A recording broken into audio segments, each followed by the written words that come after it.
All right, what is going on, WDL fans? I am also a fan, so welcome to me, I guess. But welcome back to the Week 5 preview. Today we're going to be going over Week 5 and all things Week 5 and maybe a little bit of Week 4, just talking going into Week 5. That's a lot of weeks in one intro.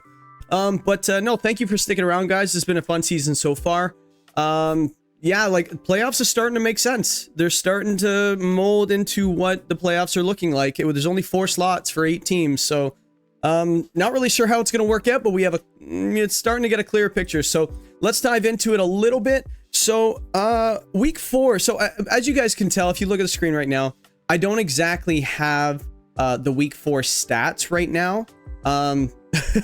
Unfortunately, I don't know if they've had time to update the fan doc just yet. They're very busy people, I understand. So we're just going to kind of go with what stats we remember what happened in Week 4, and I'll kind of give you like a brief idea. Maybe future Jay, if you're listening, when you're editing, you can just edit in these stats and maybe what they look like. I tried messing around with it a little bit before, but I can't figure out their doc and where to do the entries. Everything just breaks if you type it in the wrong spot. But yeah, so I did my best. But yeah, I can just do something in post and let you guys know what's going on. But Week 4, so we had Wolf versus Nekkra. Wolf ended up beating Nekkra 2-0. I don't remember what the kill differential was, but it was substantial enough for him to just take a 4-0 record into Week 5. He's just running away with the league right now. And then we've got Nekkra actually, because of that loss, now is 1-3. And I would say fighting for her playoff life right now. 1-3 with 3 weeks left. That's going to be pretty tough. I think you'd probably have to win 3 and maybe 2. You might be able to get away with 2 wins if you have a really good differential. But after losing 0-2 to Aaron and 0-2 to Joey, I don't know if the tiebreakers will be enough. So I think she has to just completely win out and then hope for tiebreakers to get her into that 4th slot right here. But yeah, must win. I would say she can't even lose a game for that matter, because you got to make up that differential from the 2-0 losses, right?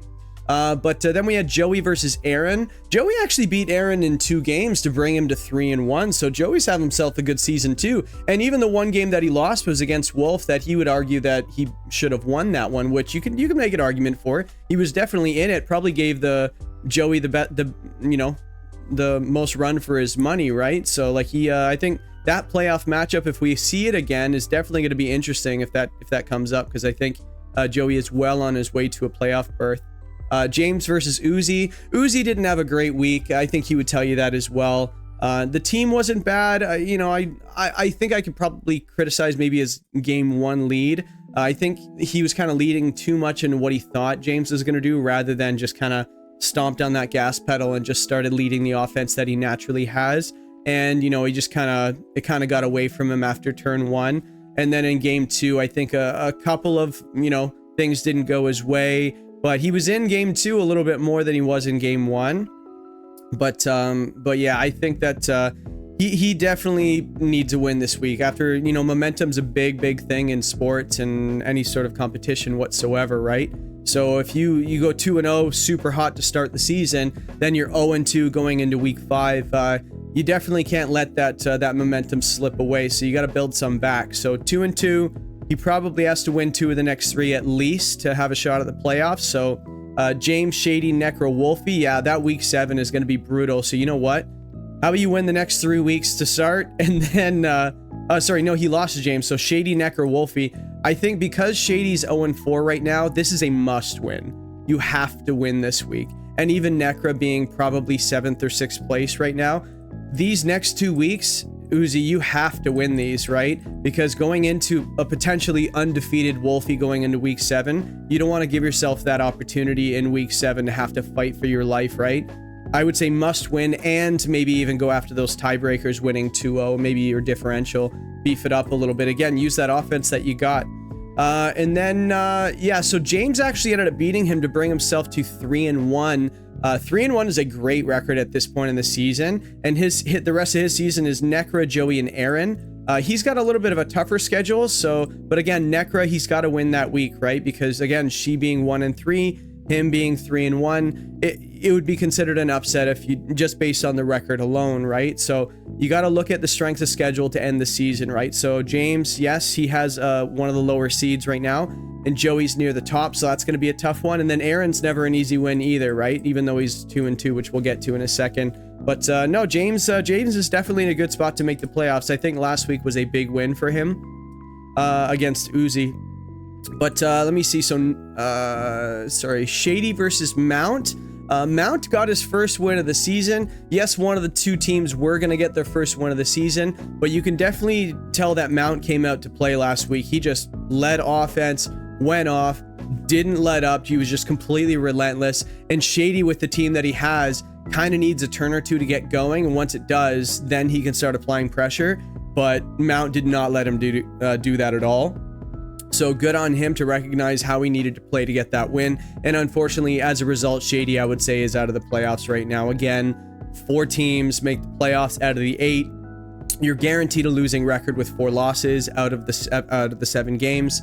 I would say his season's over, especially again with the tiebreakers 0-2, 0-2, and then Nekkra beat him 1-2. But yeah, having 1 win on the season. Oh, and then Mount, yeah, 0-2 against Mount. Yeah, it's just not his season. You know what? So just have fun with the rest of them. I'm going to be watching his games for sure. It's always fun to play spoiler at the end. He's got to face Uzi this week, then Wolf, then Joey. So he can play spoiler for Wolf or Joey as well for just maybe one of the standings. You know, if he could just maybe take one of the 2 wins that he might get, or sweep somebody, right? You know, you come up with a really unique strategy they don't have the tools to beat. You know, you could definitely play spoiler, and maybe Joey's fighting for his playoff life in week 7. Who knows? Uzi, again, I mentioned this is a must-win week for him. So, you know, play spoiler, have some fun with it, and let's go. So into week 5, I guess mentioning, I'll kind of just like, you know, on the fly do the standings here because unfortunately I don't have them. Wolf is now 4-0. There's no tiebreakers necessary. He ended up beating Nekkra 2-0. So he's got 2 losses on the season when it comes to games, but he's 8-2 differential, right? So, which brings him to a 4-0 overall record, running away with it. Then we have Joey and James, again, when it comes to the tiebreakers, but I think Joey's tiebreakers are just way too good for him not to be in second place right now, which means James would be in third. So you have 4-0, 3-1, 3-1, and then you have the 2-2s, which is Uzi, and then you have Uzi and Aaron, right? They're both 2-2. Their playoffs are still very much alive. So let me see. Oh, I didn't even mention Joey versus Aaron, but that's fine. We'll talk about that later. It was a fun game. You should go watch it. But let me see. So yeah, 2-2. I think, yeah, Aaron's probably going to be above Uzi based on the tiebreakers going into week 4. So going into week 5, it'll probably be Wolf, then Joey, then James. Then you'll have Aaron in the 4th slot. Uzi just on the outside looking in at 5. Then you have the 2 1-3 teams, which is Nekkra and Mount. So they're both 1-3. They're probably going to be pretty close. I think Mount's actually probably ahead of her based on, again, the tiebreakers and the points. And then Shady is in 8th place as well with his season over. So those are your standings. Envision that. If I haven't actually done it, it might be a little late when I do the editing, so I may forget. Yeah, so I guess on to week 5. You guys know how this works. We don't have the MVP for this season or this week, but yeah, unfortunately the stats just aren't in yet, but I like to record on Tuesday nights, so, and here we are. But yeah, so into week 5, you guys know the drill. So you guys know I'm going to be going over what teams that I think that they're going to be bringing in their matchup. I'm going to have the matchups displayed on the screen, as you can see. I'm going to go over some like ideas of the match itself, just in general, what's working well for the team, what isn't, which Pokemon looks strong, and then I can go over the team that I think that they can bring in a few different strategies, some being very unique and, you know, fun to guess if they bring it, and also just straight, you know, typical things that are very, very good that they're going to have a hard time stopping. So we'll kind of develop a win condition for both players there. And a little bit of a surprise at the end. So I'm going to be doing live building at the end for the last 2, surprise. It's a surprise, but I just gave it away. So I'm going to be actually building the last 2 teams. The last full matchup, I'll be doing it live on camera. I haven't started building for it yet. I think I was about to start and I'm like, nah, let's just do it live. I'll show everybody how I kind of come up with these teams, just as like a little week 5 and also a thank you for sticking around till the end of the video as well, right? So stick around till the end of the video and you'll see exactly how I do it. But anyway, so let's go into Uzi versus Shady. So again, I mentioned Uzi definitely needs to win this week. I think every player needs to win every single game moving forward, especially being in the second half of the season. But Uzi being 2-2, this week specifically is a must-win, must-win, must-win. You're facing the 8th place team. You need a win because the end of your schedule at Wolf at the end of your schedule is going to be very difficult. You don't want to let your season come down to that last week. Win the next 2. Go 4-2, then you can afford that last loss and just... I'm not saying he's going to beat you. I'm just saying if Wolfey's 6-0, he's doing really well with this team. You don't want to be facing a 6-0 team and with your playoff life on the line. So again, nothing against what Uzi is and who Wolf is. It's just a matter of the situation you put yourself in. You don't want to leave the playoffs up to the last week and also against the top seed, just a standard. So now that I got that out of the way and Uzi doesn't hate me right now, let's get into the team. So I decided to start off with Gallade and Dragapult as a nice combo to start the match, because obviously one of the problems with one of the best Pokemon on Shady's team is that King Gambit. The Indeedee is very, very strong. And also the Mudsdale being able to Iron Defense and get stamina boosts and things like that. Sacred Sword seemed like the way to go this week, you know? And also with that stab fighting and also the sharpness boost, so it's like a free choice band 1.5 boost on the Sacred Sword. And you know what?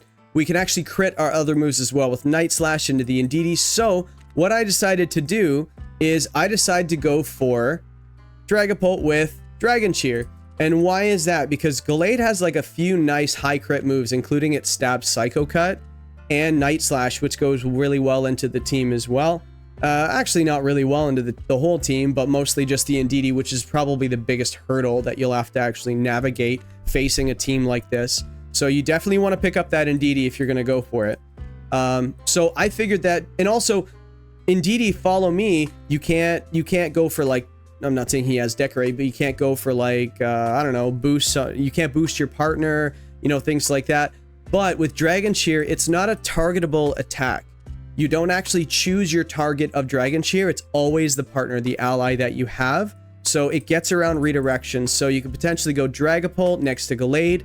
You go for the Dragon Cheer, then Gallade just starts hitting with 100% crit moves because of the scope lens. So Night Slash is a... So just so you guys know, so when it comes to critical hit ratio, think of it as levels. So you have level 1, level 2, level 3. So I guess your standard would be 0. So whenever you attack with Sacred Sword, for example, that would be a 0 crit rate, right? So it's just a standard crit. I believe it's 1 in 24.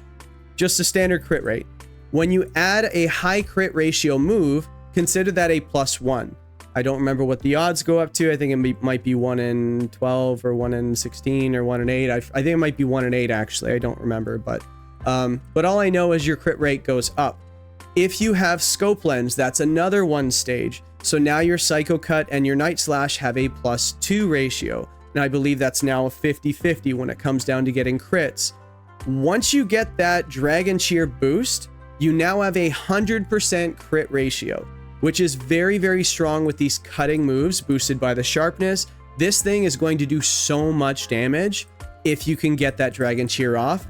And yes, he does have a little bit faster team now than he did when it comes to Shady's team, but if he wants to go for that, you know, that little bit slower play kind of thing, if he doesn't lead redirection with a Trick Room Setter, he's definitely going to get this off and KO the Trick Room Setter if needed, or threaten that King Gambit and so on and so forth. Not to mention, Psycho Cut is now boosted by the Psychic Terrain Indeedee as well. So I can just see this Gallade doing so much damage. So let's look to see if he goes with it. I don't know. It's a pretty niche thing. But by the way, that's not all that Dragapult's going to do on this set. Will-O-Wisp looks great. One of the things I mentioned last week was, I think it was James's Cinderace against Uzi's Dragapult, is Sucker Punch definitely hurts it. And I know last week Dragapult took a Sucker Punch Terra Dark from the Cinderace. This ain't no Cinderace. This is a King Gambit. This is going to hurt more. This is going to do a lot more. So don't expect to survive this. I know last week he did, but he's definitely not surviving this one. So what you can do to get around that is A, use a status move, and B, at the same time, lower its attack for the next turn. So if you catch him on a Sucker Punch, you get him on a Will-O-Wisp, Now you're going to survive those next attacks and also the remaining turns. Dragon Tail, just making it so another way you can actually go for a phasing move. So you can make them switch out. So it does have a higher priority than Trick Room does. So if he doesn't lead redirection with a Trick Room setter, you can go for Dragon Tail, force it out before Trick Room goes up, but you got to watch out for that miss chance. It is 90% accurate. I have missed a Dragon Tail or two in my day. And then you have Phantom Force as well, just for a little bit of damage. So you got your physical dragon and you got your physical dark, but it's more so there for support, but it can do some damage in the end game if needed. I don't think it's going to be dragon. I think I just forgot Terra. So I don't know. Let's just go Terra, I don't know, dark or something. Probably dark. He doesn't have a fairy type. So yeah, let's just go dark. Sure, why not? Resist the dark move just in case you miss your Will-O-Wisp. I don't know. And then the Gallade, we already went over the Gallade with a scope lens, and then Terra Dragon as well. The reason I'm Terra Dragon is because Dragon Cheer actually allows your crit rate to go up +2 if you're a dragon type. So if you want to go for that Sacred Sword and get guaranteed crits every single time, because Sacred Sword isn't a high crit move, it just ignores stat changes and so on. If you Terra Dragon, go for the Sacred Sword. Now you have the +2 from the Dragon Cheer and the +1 from the scope lens, making all of your crit, your attacks crit no matter what, if they're a high crit move or not. So Psycho Gut, I guess, would be technically a +4 crit ratio, but it maxes out at 3. So there's that. So anyway, so it gives you a couple of different options, and Dragon is a really nice defensive Terra type. He has no fairy type on the other side, so why not, right? He doesn't even have an ice type, and he doesn't even have a water type. Like, where's ice moves coming from? Like, I don't even know if you have an ice move on the team. Like, I'm maybe Icy Wind might be the only ice move on the team. Maybe Sneasler, because it's a fighting Pokemon, gets Ice Punch, probably. So other than that, Dragon looks phenomenal. I wouldn't be surprised if the whole freaking team was Dragon. But anyway, so, and then you got Protect just for a little bit. Araquanid. I thought that Iron Defense looked pretty good this week. Araquanid is so specially defensive.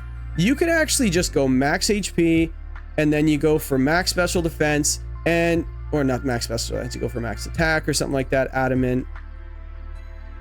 And then, yeah, then you get 1 Iron Defense off. Now this thing is very hard to take off the field. 1 Iron Defense, maybe catch him on a switch. I know last week Uzi did an extra bit of switching, but you know, there wasn't a whole lot he can do anyway. So if you can catch your opponent on a switch, for that matter, and get an Iron Defense off, this Araquanid very well may be unkillable at some point in the match. So look out for that. And also, if you're setting Trick Room, you're setting it for King Gambit and Mudsdale for the most part.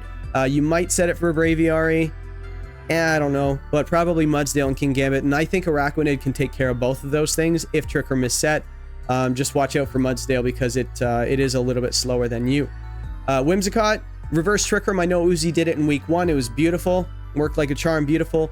Focus Sash with Endeavor, I think, is really nice, especially against a Mudsdale, maybe the end of the game. It's got a few stamina boosts. It's got its Assault Vest. It's having a hard time taking it down. Endeavor actually might do the trick, and then you just chip it away with, I don't know, priority or some sort of just chip, whatever it might be.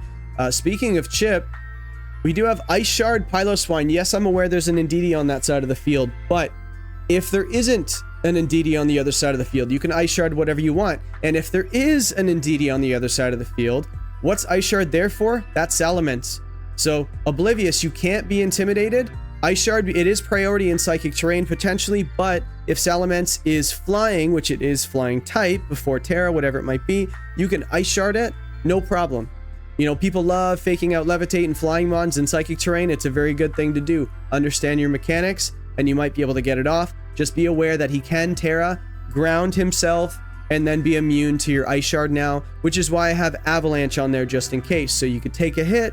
Eviolite, it's very, very strong. Avalanche, I believe it's a -5 priority move or -4.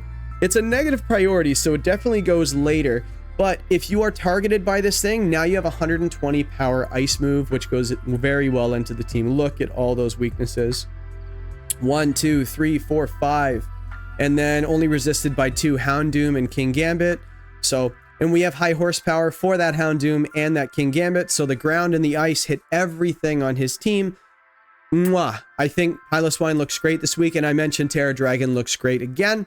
And then Malamar. I think Malamar can just keep going. I think Malamar looks great in a matchup like this. The superpower looks fantastic in the King Gambit, and you can you know, buff yourself at the same time. Contrary, he's got a couple of Intimidate users. He's got the Salamence and the Stantler. So if he wants to go lead double Intimidate, forgets that you're Contrary, you lead the Malamar, you're +2 before turn 1. Sounds good to me.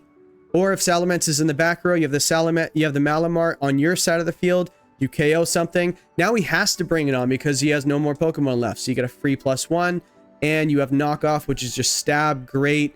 Trick Room to reverse it because clearly that's what Uzi wants to do. Not Uzi, but what Shady wants to do for sure, because his team is definitely oriented in that way. But you can see Sneasler, Salamence, you see Redirection, you got the Thwackey, the Houndoom, and Kingambit doesn't necessarily need Trick Room. So if Shady wants to go for his other mode, it is a very strong mode. I didn't mind the moves that he made. It's just the Ursaluna going away was a choice. So anyway, I really like Ursaluna. It has nothing to do with the player. It just has to do with he dropped the Pokemon that I like. So that's Uzi's team. So let's see if he actually brings that against Shady this week. I'm gonna say his name right this time. But what's Shady gonna bring? So I did mention the hybrid mode. In hybrid mode we have Sneasler and Didi. It brings you the Unburden. So because the Dragapult is the fastest Pokemon in the actual match itself, Unburden does the trick to actually allow you to outspeed that. But just a little side note, sometimes in draft, people are very well aware what you can do. So let's just do a little bit of quick math. Why not? So where's my calculator? There it is. Let's bring it over here. So Dragapult has a speed of 100. No, let's just go with the Sneasler to start. So Sneasler has a max speed of 189, right? And I'm just really trying to find this out as I go. So 189 times 2, which is 378. Pretty cool. And I'm already not liking where this is going because I was thinking Scarf Dragapult. So 378 is max speed on the Sneasler.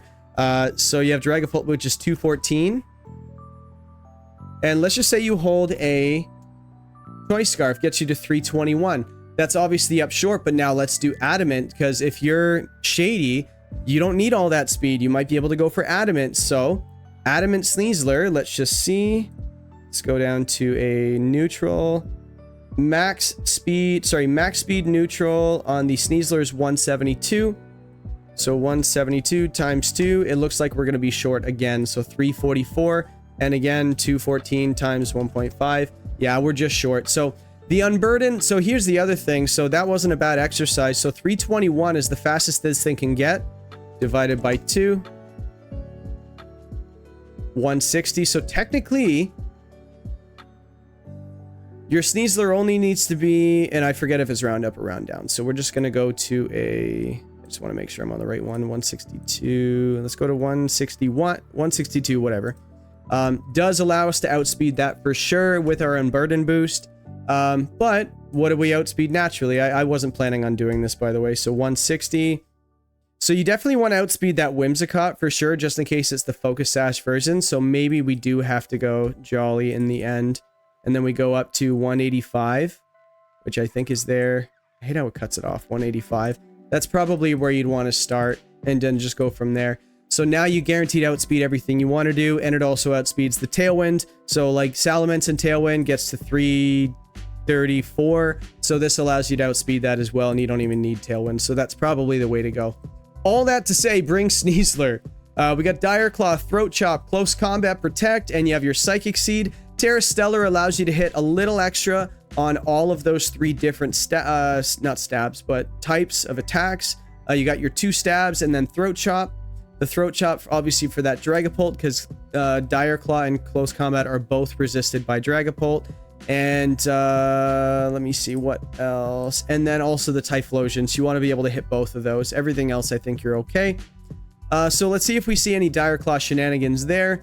The Indeedee, just pretty standard. I did bring the Culver Berry on this set just because I know that knockoff is pretty common on Uzi's team, especially with that Malamar, the Berserker, and the Gallade. That's what it is. So knockoff is just a very good move into Indeedee, especially if we're running that Psychic Seed on the Sneasler, because normally a way you get around knockoff is just consume your item, and now it's a weak move. 65 power. I think this is not that weak, but it's weaker. You're probably not getting KO'd, let's just say that. And then Terra Dark just in case our item's gone or whatever it might be, or we want to survive another hit after the Colbert Berry, right? So Trick Room, Follow Me, Helping Hand Psychic, nothing crazy about that. Mudsdale. I did think Mudsdale looked good into Uzi's team in Trick Room. You just got to watch out for that Araquanid, which is also why we have that Terra Water as a defensive Terra. Just in case he does have that Araquanid waiting for us after Trick Room goes up, we have Terra Water. Now you only have to worry about, you know, resisted water moves and then potentially Leaf Life or Lunge or something like that, which is not exactly the strongest because I think Araquanid has what, 70 attack? Where is it? Yeah, 70 attack. So the only reason Araquanid's so scary is because of its ability Water Bubble, right? Just doing double damage. So double's a strong multiple. So yeah.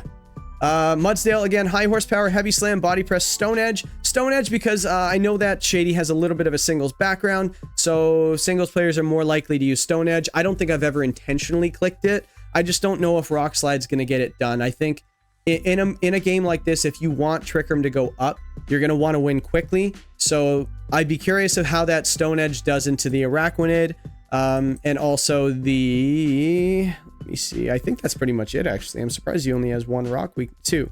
The Araquanid and the... Oh, yeah. And the Typhlosion, which we're probably just clicking high horsepower anyway, so... But anyway, yes, you definitely need something for that Araquanid, and we have no other way of doing it.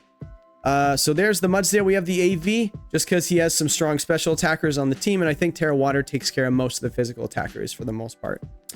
Salamence. The Yachi Berry, because yes, we are well aware that Piloswine exists, and because we are well aware that we are flying and we are not on the ground, Ice Shard we are susceptible to Ice Shard. We are definitely well aware of that. Yes, we're kind of counter teaming our old team, but at the same time, it's not super unrealistic for him to expect one of Piloswine's better moves and what it can do. And also, you just don't want to be able to take that random, you want to be able to take that random Ice Punch as well. I know a lot of things get Ice Punch. Side note, I was actually really surprised to know that Araquanid doesn't get any ice coverage. I was looking and I was just like, what in the world? Where is it? Oh, sorry. On the physical side, it doesn't get any ice moves. But on the special side, I think I even looked. It doesn't pick up with Ice Beam. And I was just like, oh my goodness.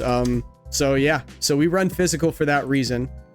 Let's go into Shady's team. Yeah, so we have Flamethrower, Air Slash, Tailwind. So I definitely wanted to go with the special version. I forget why. I built this yesterday. Let's find out why.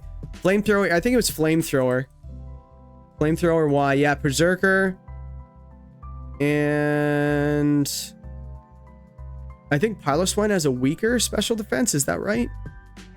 Yes, it does. Slightly, a little bit. What else? Does he have Intimidate on his team or something? Like, yeah, I guess special was the way to go. Maybe I just didn't like the physical moves on that side. Oh, maybe it was because the whole team was going to end up physical if I didn't. That's probably it. You don't want to completely lean the one way because then Will-O-Wisp just starts going off on you and then you don't have to worry about it. So, and we do have the Terrifier to boost that Flamethrower as well. Air Slash, just good stab damage. Tailwind to match his.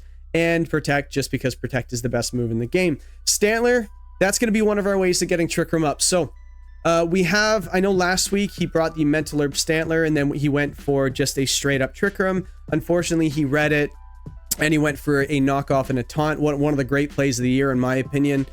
Just a fantastic job of prep, and it did stop Trick Room from going up. So expect Uzi to have many answers for your Trick Room because this team definitely wants to do it.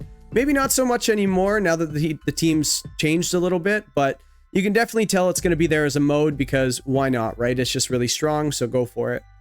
So Trick Room, Terra Blast, Skill Swap I like because you can skill swap the Intimidate onto your opponent's Pokemon. You can swap their ability, say for example the Araquanid, get rid of its Water Bubble, then it intimidates you, which your partner could potentially be King Gambit with Defiant. And everybody knows when you get intimidated with Defiant, you get a +1 attack. Technically it's +2, but after you're -1 from the Intimidate, but you end up at a +1. So that actually might be what you need for success, right? So you just go for that skill swap. Don't worry about the Intimidate against maybe your Salamence, which is special, Stantler, who cares, and your King Gambit gets the +1. So just be careful when you have your Sneasler. I don't know why you would ever want to do that. But also, if you want to intimidate him a second time, you can skill swap your partner. So, for example, if you have Salamence and Stantler on the field, double Intimidate. If you go for a skill swap into your Salamence, you get another 2 Intimidates off. Super cool. So within one turn, they could be -4 attack. That could be really cool. So better hope he brings the clear amulet somewhere. Yeah, so that's that Stantler. I love Stantler, by the way. If you guys ever have a chance to get Stantler in your draft, if you don't have another Eviolite user, go get it. It's so good. Like, Terra Blast is stab, and as soon as you Terra, it's stab again. It changes typing. Not many Pokemon want to use Terra Blast before it Terras. There's only a few of them. I guess anything that's normal type or Pixelate or whatever it might be. But yeah, so very cool Pokemon. Eviolite for survivability. Ghost gets me around Fake Out for the Terra, and then we have Protect on there just for if we need to, right? Just in case he wants to double it again. Imagine if he had Protect on that set in last week against Mountaih. You know, he would have just won the game right there, right? No, not necessarily because he protected with the partner. But anyway, you know what I mean. He wins, right? Yeah, he wins. So anyway, so the last Pokemon on Shady's team I've got is his ace, King Gambit. Pretty standard, Kowtow Cleave, Iron Head, and because we have the Psychic Terrain, I'm not going to run the Sucker Punch. I'd rather just have Terra Flying Terra Blast. Looks pretty good into Uzi's team, hits most things, and then the Dark hits the other things as well, and then you have the Iron Head just to hit what you need to hit, such as that Piloswine, which could be really frustrating to deal with, and just getting rid of that Whimsicott in one shot if it doesn't have the Focus Sash, so why not? So there's that matchup. Yeah, I think that's going to be a fun one, Uzi versus Shady. So again, we got hyper offense on the one side versus a little bit of setup. So let's see if he can get set up, and let's see if he doesn't ease off the gas pedal, especially after seeing how Mount did it last week. Why not, right? Whatever works, works. The next matchup I want to go over after I get a drink of water. I definitely regret not having a drink on me when I'm doing these videos after the video's done. You know what I mean? Content creators would understand. Aaron versus Wolfey. I think this is my favorite. I think everybody that ever watches, covers, loves Pokemon in general has had this matchup circled on their calendar since it started. Watching two greats of the game face off against each other, and two great friends face off against each other.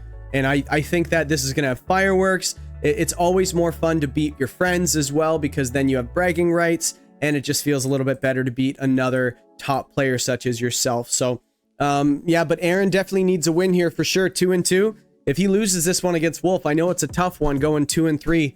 That'd be a pretty tough one to climb out of, right? 2-3 going into the last 2 weeks. So he definitely needs to hand Wolf his first loss of the season for sure. And then Wolf, I think his playoff berth is all but confirmed. So Wolf just needs to not get blown out in the last 3 weeks, and I think he'll be just fine.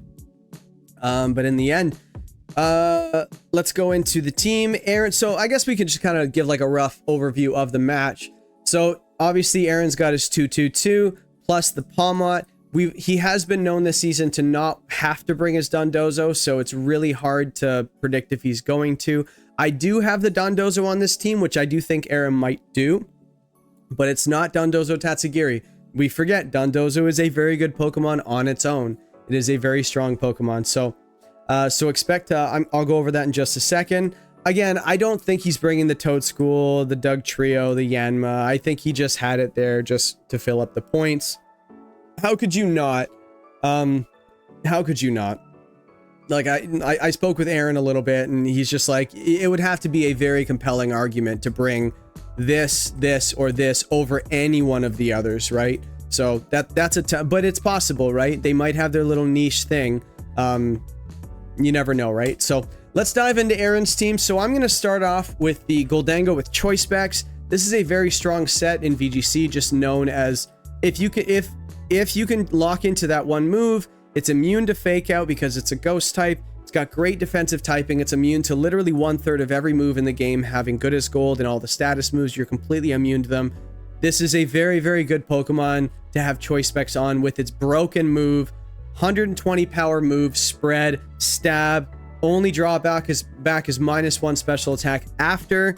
And we do have the Haze Murkrow, which we haven't actually predicted them to bring this season yet. It was a staple in early regulation when VGC was going on. This was on almost every single team because it's just so powerful. Yeah, so this is going to be really good. And you have the Tailwind here as well to actually make the Gholdengo even faster to get those Make It Rains off. And I do have Terra Ghost on the Murkrow as well to be immune to any sort of fake out lead Wolfey could do. And Redirection having the multi-target, the spread moves on the Make It Rain. But that's not all it can do. You have Shadow Ball just for another good stab damage into the team. Looks pretty good. Power Gem takes care of that Arcanine. Anything that's resistant to Make It Rain, you definitely want to have something to hit it with. Power Gem could do the job into Arcanine. Noivern, you'll probably just Make It Rain into Noivern because why not? And potentially defensive Terra types, right? So Fire maybe. I don't think he'd go Ice. He might go Flying on something. Who knows? And then we have Terra Blast. So Terra Fairy, Terra Blast. Yes, I am well aware that Gholdengo gets a Fairy move already. And I'm well aware that Terra Blast can only be used as you Terra. So why not just run Dazzling Gleam? Well, here's why. There's a whole Hariyama sitting right there that would love to click Wide Guard right in your face. And I don't know about you guys. I don't know if I want to be hitting Shadow Ball into a Hariyama with Assault Vest and just leave my Gholdengo exposed. So I believe that a Choice Specs Terra Fairy Terra Blast should pick up the Hariyama. Maybe not with an Assault Vest, but without the Assault Vest. But it can't run Wide Guard and Assault Vest. So if it Wide Guards you one game, you're Terra Blasting it the next, right? So I really like this set on the Gholdengo. And then Terra Fairy just goes into things decently as well on Wolf's team, because why not? So that's enough about that. Murkrow also has Taunt as well, just because of that Noivern. It could run Mental Herb. You got to watch out for that Trevenant as well. So the Terra Dark is a potential on the Trevenant. Mental Herb's another common one. Venonat, I think the reason the Taunt is there is because I believe that you can taunt Venonat pretty safely. And the Sliggoo. I don't think you're running a Mental Herb on either of these. It's probably going to be the Eviolite or the Focus Sash or Leftovers or whatever it might be. So I just think that you could safely taunt these two things. Be careful with the Trevenant and the Noivern, because Noivern is probably a Mental Herb candidate. Trevenant is a Mental Herb candidate, and both of them could potentially have Terra Dark, if not both. And then you can't taunt them at all, right? And then we just have Brave Bird, because I want to be able to hit that Trevenant super hard, that Venonat super hard, and that Hariyama. I think specifically it was there for that Hariyama, because you can't run a defense boosting item. It can only be the Assault Vest, so you can't lower my Brave Bird damage aside from the Intimidate, so I guess pick your poison, but I would rather go with the Brave Bird damage over the Air Slash damage if it's one or the other. So there's that set. The Weezing Galar, we do have the Mental Herb on there. Again, nothing crazy about this set. You have the Water, which is defensive Terra. Very good defensive Terra for Weezing. It's probably the most common one. Strange Stream, again, not running D-Gleam to get around that Wide Guard. I'm not saying you can't run spread moves. I'm just saying that I don't want... This is one of my answers for Hariyama. So I don't want to be walled by a single move he has. Sludge Bomb takes care of that Primarina, and that's going to be one of Aaron's tasks in this matchup. Can you deal with that Primarina in more than one way? This is one way. This is definitely one of those ways. I know Primarina gets moves like Psychic and things like that you got to watch out for, but Weezing could definitely chunk that Primarina for probably 50% of its health with a Sludge Bomb. Why not? Another taunt on there, just in case you do have the Terra Dark on the Trevenant and the Noivern. You can see that in Team Preview. That's the other thing. So if you see Terra Dark on these things, you know it's there for that Prankster, that defense against Prankster taunt. So, and Quash and whatever it might be, whatever Murkrow is willing to dish out on that Prankster status move side. So yeah, I like that taunt there. And also Mental Herb, so I can't be taunted before I do my taunting. So taunt the taunter, right? So there we go. And I also didn't see another item. It could have been like Citrus Berry or something, but I didn't really feel like it was needed. Slacking goes together with Weezing like peanut butter and jelly. I believe this is pretty close to what we ran last week. So Double Edge, Ice Punch, Thunder Punch, and the Earthquake. So the reason I'm running Ice Punch is obviously that Noivern. I know that Terra Grass goes really well into a Dondozo team. So, you know, I can see Terra Ice Punch going good into Wolf's team, because Wolf will probably run Terra Grass somewhere, because Wave Crash from Dondozo is very, very strong. I mentioned you have to have multiple answers for the Primarina. Well, you have to have many answers for the Dondozo. So counter the counter. So he's potentially going to have, Grass Terra. You go for the Ice Punch. You might have Water Terra to deal with your Dondozo. Thunder Punch. and also another answer for that Primarina. So I think Thunder Punch and Ice Punch go really well on the slacking this week. Assault Vest is one of its better items because it doesn't want to protect anyway. Most of the time, I guess it's fine if you have Wheezing, but Wheezing's not always there. So, and then you have Earthquake. I think Earthquake, with all the protect that I'm going to have on this team right now and the flying type Murkrow, I do think that you can have an Earthquake user and just go for spread damage. You know, he does have the redirection with his Venonat, and then the Glimmora is also weak to it. So if Glimmora and Venonat are on the field, we want to be able to hit it. So we're going to go for the Earthquake and not think twice. Dondozo. I do like the Dondozo this week as well, but maybe not in the form we are all expecting. So just a leftovers Yawn set. This is one of the more annoying sets in VGC. I know he doesn't have a Ting-Lu next to it, because we all know that Ting-Lu and Yondozo was a very, very annoying. I think it was NAIC was one of the first times it was used. Who was it? Alex Gomez actually might have done it first, but I could be wrong. Fact check me on that. I know it came out really popular after that, so he might have just made it or stole it. I don't know. Everybody steals teams. But anyway, so enough about that. Terra Grass on the Dondozo just to get around that. The Sleep Powder on the Venonat gets around the Rage Powder as well. We have Yawn. We have Wave Crash. Heavy Slam for that. For that what? What do we have Heavy Slam there for? Oh, Glimmora, I guess, and the Mamoswine. Yeah, that'll do it. But I'm pretty sure those things aren't super light. Maybe the Glimmora, because it's kind of a rock flower, so maybe. And then just Wave Crash just goes really well into everything. Does Water and Steel go into everything? Yes, it do, except for the Hisuian Sliggoo. So watch out. Dondozo is not an answer for that Sliggoo, but we do have the Yawn for that. Sliggoo is only a little scary if it gets buffs and if it has the Life Dew, so if you can Yawn it, definitely helps with that. Water Veil to stop with that, to stop with the Will-O-Wisp from the Arcanine, so I think that's probably the better way to go. Especially with Trevenant as well. I can see Trevenant Will-O-Wisping as well. Palmot, this is a coaching set, so I know that you can run coaching again with next to the slacking. You can only do it one turn, so be careful. And then the Dondozo, you can Yawn it. You go for the coaching as well, just to boost it up a little bit. So I do think coaching is going to be brought at some point this season. I believe that was Revival Blessing at first, but then I changed it because I didn't really like it on this team. You know, it's actually kind of a funny interaction. I wonder if... I don't think this is the case, but technically it should. Goldango's ability is good as gold. It is immune to status moves. Revival Blessing is a status move. Goldango is dead. I'm curious if it would fail or not. I'm pretty sure it would work, but it technically should fail. Technically. But anyway, it's a new move, new mechanic, so whatever. Double Shot, Close Combat, Fake Out. Pretty massive staples on a set like this when it comes to Palmot, Terra Electric, so you can use Double Shock a little bit more and eliminate that fighting typing. No, it doesn't eliminate any typing. Yeah, if you go for the Terra Electric, yeah, your fighting typing's gone. So yeah, never mind. But anyway, so that's Aaron's team. So let's see if we actually see that this week. I think he's definitely got a tough matchup for sure. This is probably the week I can see him not bringing Dondozo Tatsugiri. He hasn't brought it twice so far out of the 4 weeks, but I know that Wolf is a very, very good player, and he's probably gonna have many answers for it. So maybe he's expecting him to over prep for it, maybe not. But anyway, so that's Aaron's team. Now let's get into Wolf's team.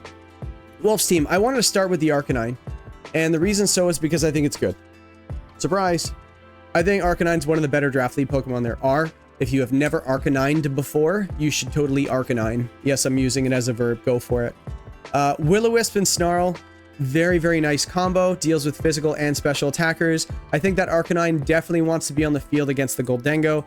So expect if Aaron brings the Goldango, it'd be crazy not to. If you see Goldango in team preview, he's going to lead the Arcanine. There's really no downside. I believe that Arcanine doesn't have a bad matchup into really anything other than the Dondozo, especially with the ability shield.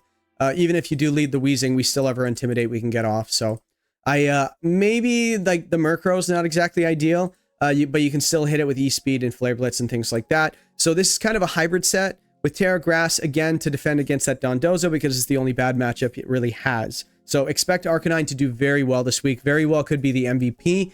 Primarina, speaking of the MVP, Primarina is very, very good this season. Has been very, very good for Wolf this season. So But you may notice there's one thing on this Primarina. No, this is not a mistake. I have Torrent. I have Torrent on Primarina because I don't want to rely on my ability to have Hyper Voice do my water damage. I want to have a standard water move that it will always be water. So that's one thing that Weezing does. It shuts off abilities, and Primarina, it relies on its ability to get that Hyper Voice damage, that massive water attack off that just makes it so deadly. So I personally wouldn't risk it. I would just go for the water pledge.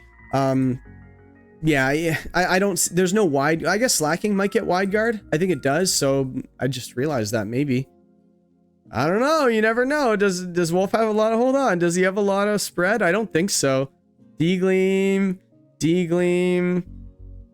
Does not, maybe Snarl. I don't know. Heat Wave. So maybe Slacking's not going to run Heat Wave wide guard this week, but you never know, right? Does it go? Okay, now I'm curious. Does it get wide guard? I'll look it up later. Comment down below if it gets wide guard. Let Jingles know.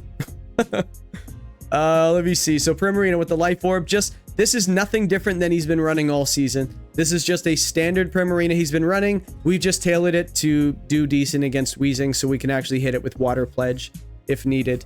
But next, Trevenant. I don't have an item on here. Are you serious? Well, I'm just gonna go Mental Herb and call it a day. Yep, that wasn't too hard. I think we even mentioned that in when we were talking about Aaron's team, so I think it just definitely needs it there. And then I did mention the Terror Dark as well, just in case that you have to watch out for that losing your item, whatever it might be. You have Trick Room, Will-O-Wisp, Hornleech, and Haze. You need something for that Dondozo. You need another something for that Dondozo. Trevenant could very well be it. Another reason why I don't know if Aaron's going to be bringing it. It doesn't look the best this week. I thought it looked much better in the Nekra's team, and he didn't bring it. So it doesn't take him much to scare it off, right? So, and the fact that he has I literally brought Primarina 2 tournaments to deal with Dondozo Tatsugiri, and it worked like a charm. So he's got the Primarina, and he has the Trevenant, and he has the Arcanine. So I just don't think Dozo looks great this week with the Tatsugiri just being locked into that situation where it can't switch out. It's got its massive buffs, but it can't do anything other than stay on the field and just do damage, right? So Trevenant, I think, looks pretty decent this week. Hariyama, again, with the wide guard. I think you must have a wide guard user, especially if you're facing a Goldango. I think Goldango, even in resisted hits, it does a lot of damage, so why not? Covert Cloak allows you to get around that fake out Make It Rain, so he can't fake out your wide guard user and then get that Make It Rain off, so we do have the Covert Cloak on there. And me, just as a personal Jingle special, I do like running Covert Cloak on my fake out users, especially if they're slower, because sometimes what they want to do is they want to fake out your fake out user so you can't fake out them. So I've literally won games because of it, so why not? But anyways, yeah, Covert Cloak looks decent. I don't have a Terra type on there. I didn't put one. Man, I must have built this quickly. Let me see. Hariyama, defensive Terra.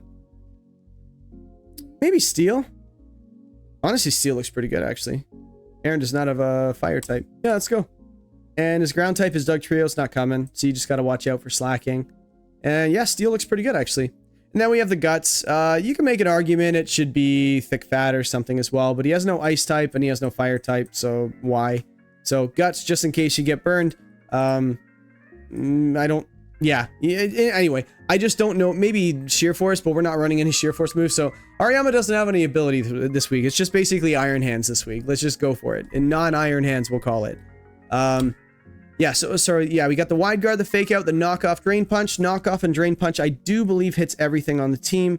So just going into knockoff, hitting everything but this. So the Weezing. So yeah, you got to watch out for that Weezing. So maybe just not have it on the field for the Weezing. But it does hit everything else at least neutrally. So does the job, especially for a support Pokemon with fake out and wide guard on it. So Espathra. Another way to deal with Dondozo is this is a very cheeky set. So if you're ever facing Dondozo and you don't have as many counters to it as, for example, Wolfey might have in this situation, Espathra has the opportunist. So whenever an opposing Pokemon has a stat raise, such as switching in the Tatsugiri, and then he gets all of his boosts, Opportunist allows you to copy the boost. And not to mention, if he goes for an order up and gets another boost, you get that boost as well, and so on and so forth. It's like a mirror herb that just keeps on going every time. So But Dondozo has Unaware, so how do we deal with that? We have Skill Swap. So you just Skill Swap the Dondozo. Now he cannot be resistant to your stat increases, and now you resist his, and that's just a great way of dealing with Dondozo as well. If you have any questions about it, exactly how to execute it, send me a message in the Discord server, maybe just in like the draft help, and we can talk about it a little bit further. But Terra Fairy boosts the Dazzling Gleam, defensive Terra as well for against those dark moves potentially, and Lumina Crash is just a staple on the set, lowering the special defense of any Pokemon by 2. Noivern is the last Pokemon. I think Noivern's been one of Wolfey's better Pokemon this season. It's not the flashiest Pokemon, but setting up Tailwind, taunting, things like that has just been an absolute game changer for him all season. We have Super Fang here, another way to deal with slacking and Dondozo, just cutting the HP in half like as much as you can if you can just hit, because it is 90% accurate. Yeah, Breaking Swipe does lower the attack of the other two as well, so the Palmot, the Dondozo, the slacking, Dugtrio, I guess. But yeah, so it's just it's meant to support the whole team. But why am I Terra flying? I don't even have a flying move. I don't know. What do we do? Ghost? You know what? Let's go electric. Just because, I don't know. We don't want to go Terra Ghost because then it'll be like, oh, he's Focus Sash. Because the Terra types definitely give you extra information. So there's Wolfey's team. Another sip of water. Oh, should I do what Shady did? Just grab the Coke?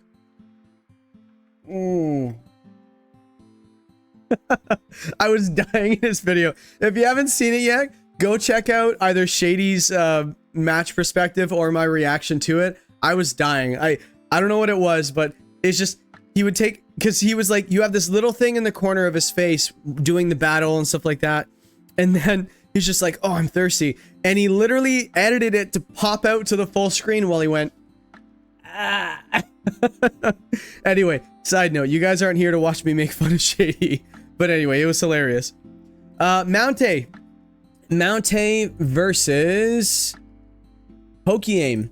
This is a tough task for Mountaih, especially with this season on the line. He can't lose another game. He's got to win out. He knows the task. He knows the task at hand. And Pokeaim, you could argue he should be in first place with Wolf right now, but unfortunately he's second. Still very strong. I think he's been in every single game. Maybe the Uzi game kind of got away from him a little bit, and then he got it back. But other than that, he's just been absolutely dominant all season, and I don't think he's looked back. So this is going to be a tough one for Mount. So I cooked a little bit with this one. I try not to cook too much, but you never know. I don't know what it is, but it seemed pretty fun. I haven't thought about doing weakness policy probably since Dynamax, and here we are with the Ursaluna Blood Moon with weakness policy. I think it just does so much damage into this team. It also gets around Assault Vest on the Archaludon, so because I can see Joey doing something like, let's just go put the Assault Vest in the Archaludon, whatever you guys want to call it, I don't care. Oh, we take a Life Orb Earth Power. Who knows, right? You might be able to spec it to survive that. Not a +2 with weakness policy. And how are we going to activate our weakness policy? Well, we have Ice Shard on the Inteleon down here. We got a bunch of different things. Oh my goodness, like what do I even get into first? Like this was a lot of fun to build. So Ursaluna Blood Moon, you got to start with your ace. The ace should be coming every single week, unless for some reason the entire team is countering your ace, but that's not the case. Blood Moon's Ursaluna, very good Pokemon. Weakness policy, it's just a standard moves like Earth Power, Blood Moon, Hyper Voice Protect, nothing crazy about it. Terra Grass, nothing crazy about it. Against the Rain team, seems pretty good. Weakness policy, we'll get into it in a second. So how do we get Ursaluna and support the Ursaluna to make it stronger? Well, redirection definitely helps with that. So Terra Water and the Motor Drive does make it so we can redirect in those water moves from the Basculegion, but also redirect in those Electro Shots. So we can go for a Terra Water, go for a Follow Me, and now we're completely immune to the Electro Shot, the water moves from the Greninja, the Basculegion, the Lapras, the Pelipper, and the Jolteon's electric moves as well. So we're completely immune to those. So I really, really like Electivire in this matchup. One of the ways to deal with rain is obviously set Sun. Early on when I was building this team in the early stages, I had Illumise on there, but I felt like if Joey decides to go for Trick Room in this match, I didn't have anything for it, so I wanted to find room for the Copper Raja. Yes, Copperajah isn't exactly the strongest Trick Room Sweeper, but I do believe it has a nice place in this matchup. So we do have to have the Sunny Day on something else, and Electivire can fit it on this team. We also have Weather Ball. Terra Water Weather Ball in the rain is actually very strong, especially from the Electivire. So you just go for maybe a little bit of special attack. Doesn't have to be that much. That number means nothing, just investing a bit. So we have Thunderbolt for the stab, Weather Ball, and Sunny Day. So we could potentially have a fire move on the team as well. So if he goes for a Terra Grass or maybe a, I don't know, like a, I don't know, Terra Bug or whatever it might be, you can set that the Sunny Day and then go for a Weather Ball the next turn. And, you know, he might be like, oh, well, I got a Rain team, so what do I care if it's Terra Grass being weak to fire? Well, if I change the weather. So Joey's smart enough that he'll know that that's an option. He might not know what's coming because there's no Illumise. He's probably prepping, expecting that Illumise with the Sunny Day, which I think there's a very good chance we're just bringing something a little bit different because I think it's kind of fun. You don't want to just go standard every single week. So the Mentaler, because I do believe that Follow Me is the reason why it's here. So if you taunt me and now I can't do why it's here, it's not as good. So we have the Mentaler, thus Mentaler. Meowscarada, last week we had the Covert Cloak on there. I believe Mount chose to have the Covert Cloak. And this week we've got the Grass Pledge. So one of the things about rain teams is they like to go fast a lot of the time. They like to go fast, or the Archaludon doesn't really care how fast it goes. It just bulks up with its stamina boost, and it just starts beefing up with its Electro Shot boost, potentially Meteor Beam, and just keeps getting buff. So how do we get around the fast mode? Well, I don't know if you guys have ever done pledges before. So if you're new to the game, there are moves. I don't remember when they came out. It might have been Gen 3. I think it's Gen 3. I could be wrong. Comment and correct me as you guys like to do. That's fine. If I'm wrong, let me know for sure. But Grass Pledge and Water Pledge and Fire Pledge. So if you have, they're only given to the starters, and for some reason Silvally. I don't know why. And I guess potentially Smeargle or whatever, or Mew. I don't know if Mew gets it. Probably not, because they're not TMs, I don't think. I think they're like move tutor moves or something. But anyway, so if you combine any of those moves, the first move is a charge, or, you know, it just goes first. But then right after, no matter what, it's not interrupted. If you use the other pledge move, like Water Pledge on the Inteleon, it allows it to do this super move. So in this case, the grass and the water will make something called Swamp. It's a field condition that makes their speed of any grounded Pokemon in a quarter. Yes, I said a quarter. There's not a whole lot of quarter stats when it comes to Pokemon, at least on the bottom side of it. Usually it's down a quarter from 100 to make it 75%, but in this case, it is 25%. So how do you get around Tailwind or double speed Pokemon?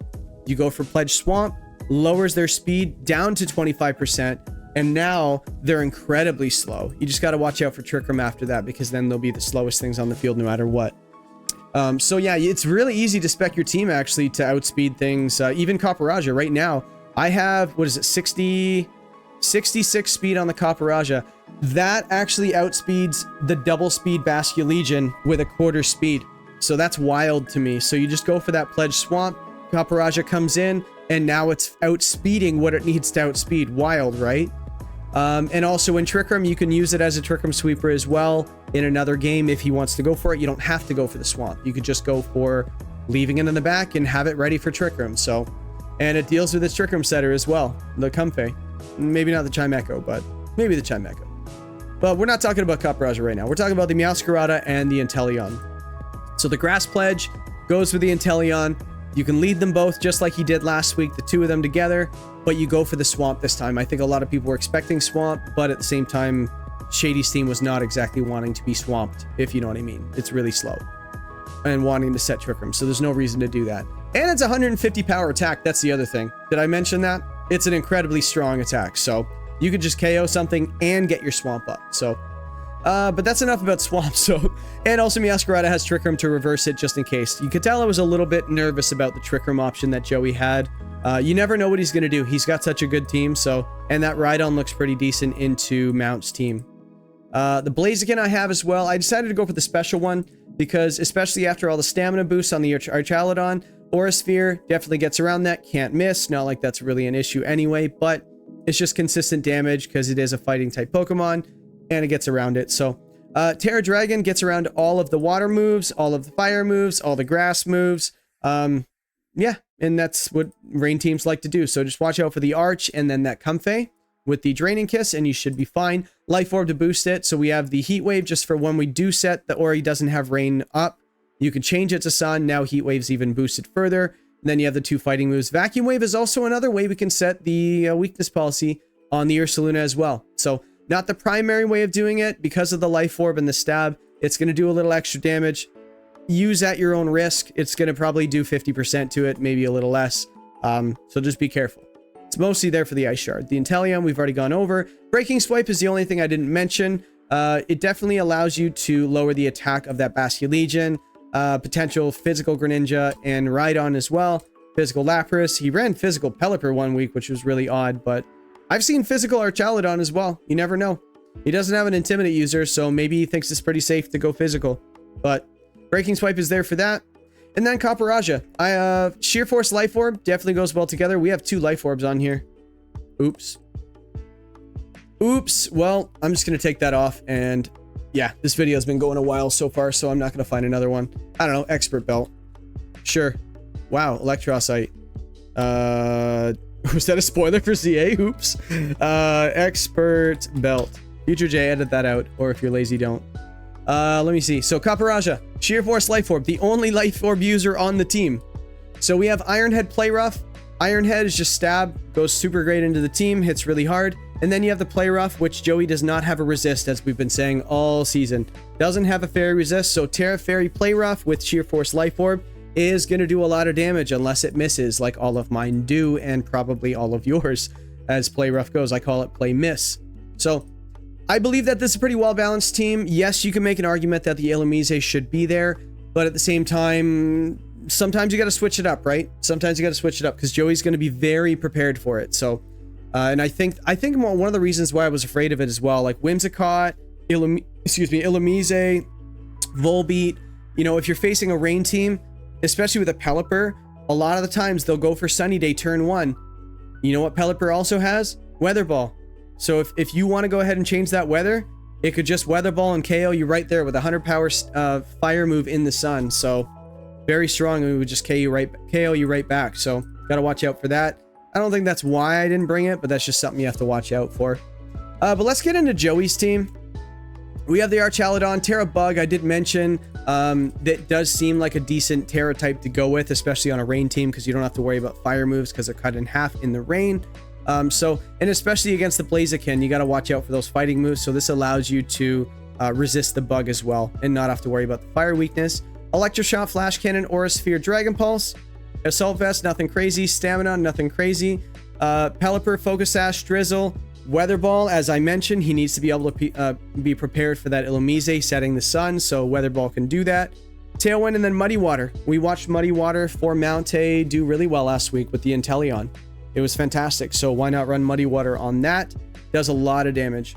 Comfey, the Trick Room setter on the team. I do think it's really good. Mental Herb, just so you can actually get the Trick Room off. Terra Dragon's just a really nice defensive Terra. And then we have just a standard Draining Kiss and Floral Healing. I did decide to put Protect on this one as well, just because, again, I know that it's really hard to fit Protect on certain Pokemon like Whimsicott, Comfey, things like that. But when you can find room, it's very good because people sometimes feel it's just a free double up. Protect, you could win you the game. What do we do in our Trick Room? We have the Rhydon. Rhydon, I think, looks great. Terra Grass, great defensive typing. Especially for that quad weakness to water and grass. Why not go Terra Grass? Lightning Rod definitely gets around that Electivire. Yes, Electivire does get spread moves that are just Electroweb, but I'd rather take an Electroweb than a Thunderbolt or a Wild Charge. So just having Lightning Rod to draw in those attacks and take no damage could be very nice. And also you can KO that Electivire back with your Stab High Horsepower with your amazingly high physical attack, and Rock Slide just hits really well. And then we have Curse. Curse just allows us to beef up our attack and defense and lower our speed. So yeah, just in case you want to go for Trick Room, you underspeed that Toxapex now. Toxapex is what, 35? Yeah, 35. And you also underspeed that Copperajah. So if you go for Trick Room, you allow yourself to lower your speed by 1, almost like you're using a move just to use that room service to lower your speed by 1. Now you underspeed that Toxapex, and you don't have to worry about it underspeeding you and getting free recovers off and just stalling things out. So I like the tech. Basculegion, nothing crazy about it. I got the clear amulet on there to get around the stat drops that he might be going for, such as Breaking Swipe, Intimidate from Scraggy, and so on and so forth. Fake Tears is also a thing. I think Fake Tears Meowscarada was on one of the first Meowscaradas I made, which I think is really good. But I definitely wanted to fit the pledges on here this week as well. I haven't predicted it yet because I think he's only had these for a week. So this might be the 1 week he does it. I think he will. I do. That might actually be a poll question because why not? So yeah, nothing crazy to write about with the Basculegion. Sneasel Hisui. This is a really unique Sneasel set. I like running this on Sneasel. It's got the inner focus, so you can't be faked out, can't be flinched. We have the fake out ourselves. One thing I really like about King's Rock Fling is you can go for a fake out 1 turn. They might protect in front of your fake out. It's pretty common play in front of fake out users. So they protect, think they're safe. Sweet, I'll just attack next turn. Well, Fling King's Rock, 115 speed is still pretty fast. You outspeed a lot of things on their team, on Mount's team, except for the Inteleon and the Meowscarada, of course. But you can go for a Fling King's Rock. It's a flinch. So it's almost like a second turn fake out, which is kind of crazy. If you've never done it before, you should try it. It's a lot of fun. And then we just have Close Combat and Gunk Shot just for our 2 stabs, just to be able to hit that Ursaluna even harder as well. Very sneaky damage from Close Combat Sneasel. So Hisui and Sneasel. Yeah, not the ice one. Doesn't get Close Combat. So yeah, so that's that team right there. Are we going to see these things? Let me now know in the comments down below.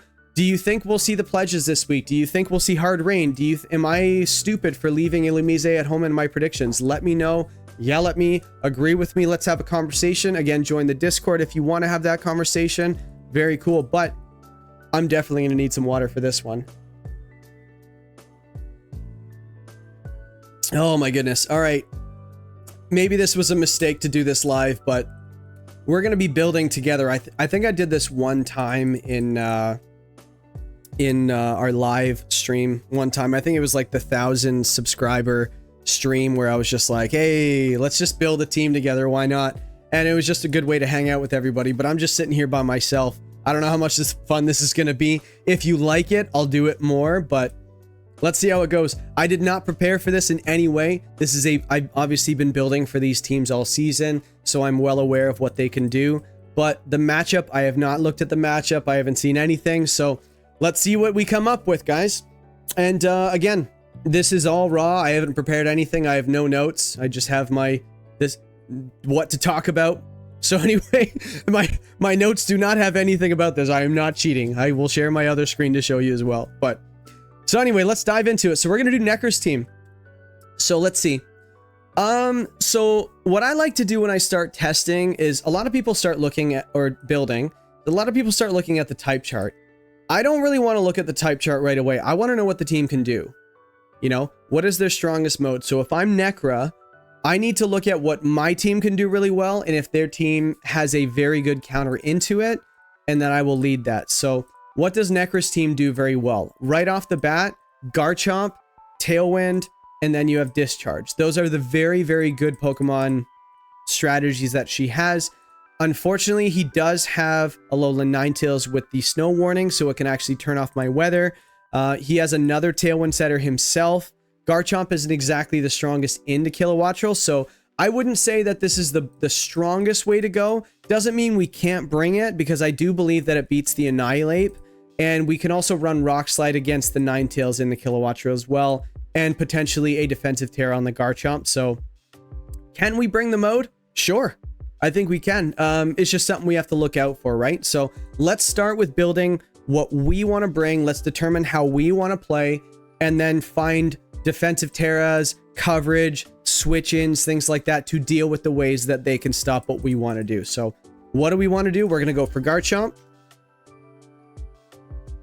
And we're going to go for our Tailwind setter. So we have the choice of Fletchinder or Scyther. Scyther is 105 speed. Unfortunately, the Kilowattrel is a little bit stronger, so maybe we're going to want to bring the Fletchinder this time, which I'm fine with. Fletchinder, that's fine. He does have a fake out user, so we're just going to go Terra Ghost. I don't want to waste the Terra Ghost, but if we get faked out, we don't get our Tailwind off, because Unfortunately, this Gale Wings is definitely based on whether or not we have full HP. So if we're faked out, we don't have full HP, it may as well be a flinch because we're going down anyway. So I think we need the Terra Ghost. Yeah, because I think the Garchomp with the Terra is really important, and I think Terra Fire just makes perfect sense. We just have to watch out for the Crocodile, which he does have Intimidate. So one of the more common Garchomp sets is Clear Amulet, Terra Fire. We have the Stomping Tantrum. Stomping Tantrum goes into everything but the Kilowattrel. I did say we have the Rock Slide. So Stomping Tantrum, and it doesn't hit that Hydrapple. So why don't we just throw the Dragon Claw in there? Very cool. Protect. There's our set right there. So the Fire defends against Will-O-Wisp from the Cinderace. What else gets it? Oh, I guess nothing else really gets it. We might not need Terra Fire. It is possible he brings it. He is faster, but do I want to lose to a Will-O-Wisp? No.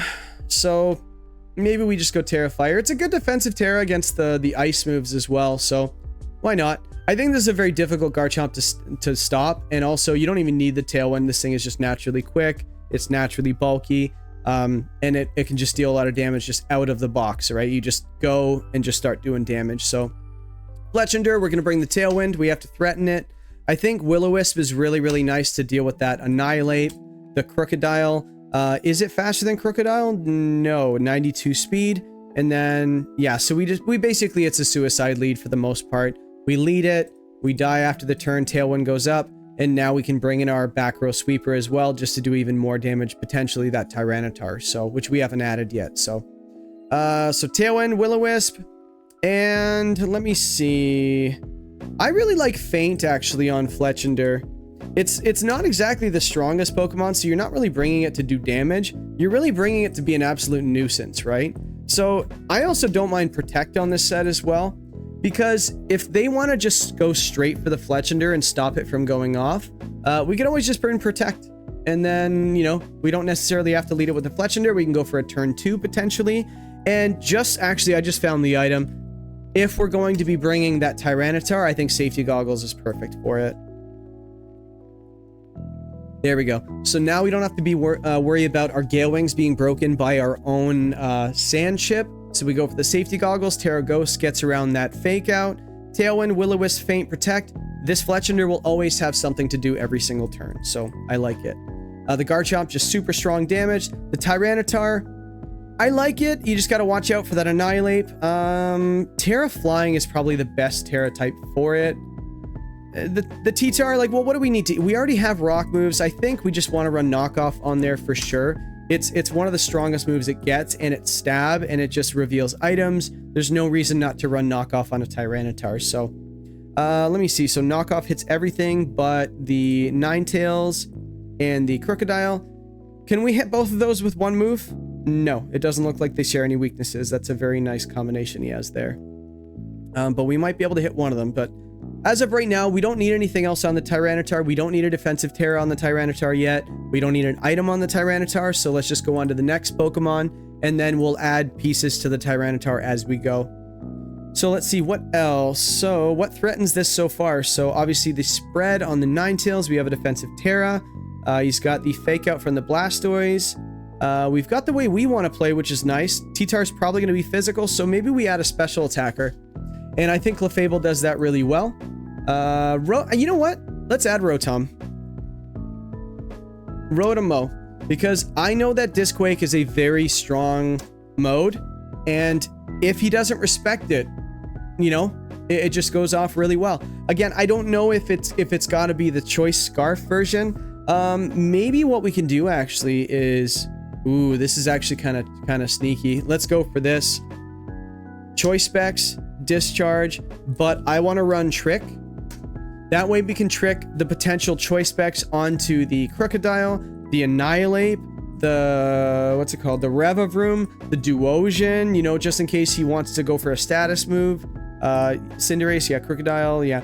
You definitely don't want to get it onto a fast Pokemon like Kilowattrel, but you never know, right? Like, you just, obviously Kilowattrel's not going to do a lot of damage into the Rotom, so maybe it's not a bad Pokemon you could trick onto. But I think that Annihilate, you definitely have to respect it. The Crocodile looks pretty good into the team that you have right now. And also that Cinderace has always been a menace all season, so why not? And also, not to mention Furret. He hasn't brought the Furret all season, I don't think, or even used it for that matter. So if you can trick a choice item onto something that just wants to support, very difficult for him to deal with, almost makes it useless, right? So I do like the discharge and the trick on it with the choice specs, because it'll just do a lot of damage. So discharge, Rotomo, Leaf Storm, I do believe that we need for sure. It only gets one grass move, so that deals with the Crocodile. The Blastoise, yes, the discharge also deals with it. Maybe we want to have a single target electric move. How is electric into his team? Volt Absorb there, ground type there, and we have a quad resist in the Hydrapple. But you know what actually looks pretty good into all of those things? Ice. 1, 2, 3. Look at that. I guess we're going for Terra Ice, Terra Blast. Wow, that is interesting. Look at that, folks. You don't usually find that very often. So we have our electric move to hit everything, and the things that it doesn't hit, we can switch it out or trick the item off of it, and now we have the Terra Ice, Terra Blast into all of those other things that it can't hit. So I really like that. Not to mention, Terra Ice is not the best defensive type unless you're facing another ice type, and there's one right there, so I like it.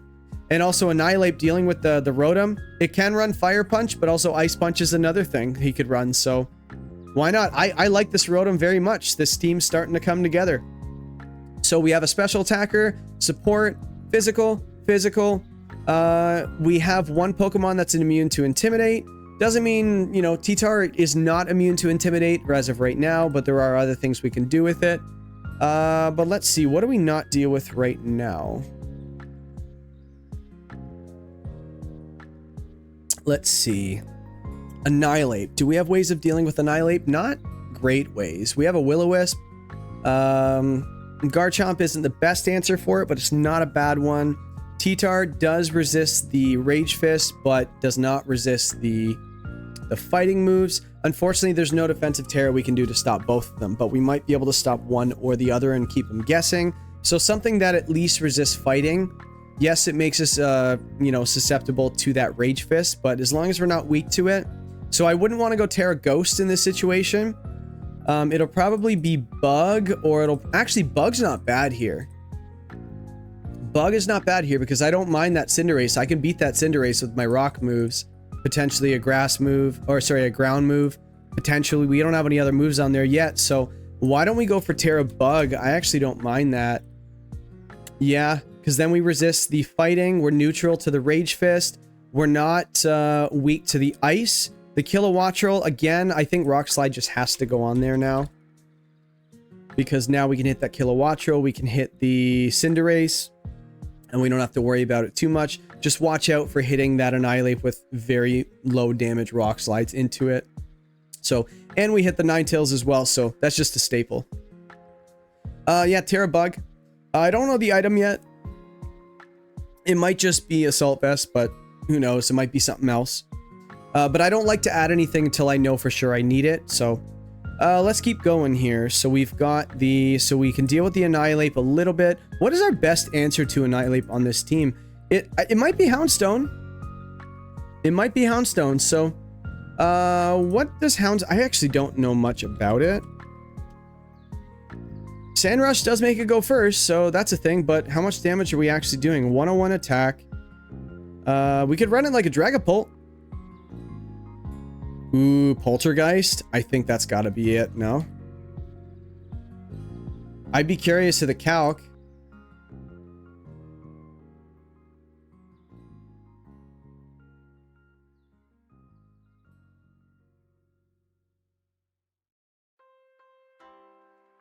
Because I guarantee you that Annihilate's going to have an item. Annihilate, that's what it is. Just, yeah, that KOs it. Let's throw some bulk into there and see if he can survive. What does he need to survive? So let me, yeah, there's no way he's running this much. Yeah, so in order for it to not be 100% KO, he would have to run at max HP, and he would have to run 116 defense in it. It's possible, But I don't think he's going to run that. He wouldn't do it unless it's going to be a guaranteed live or a 50-50. So how much would he have to invest to make it a 50-50? He would have to invest 188 defense. I don't think so. I don't think so. For a 50-50, no freaking way. There's no way. So I think that just means we're running Choice Band Poltergeist. And I think that Terra Ghost here makes sense too. Just because for neutral hits, we might be able to pick up KOs. So, and also, if we go... Wow, we don't even have any attack in here, guys. Oh my goodness. Wow. Yeah, this is going to be great. So here's what I want to do.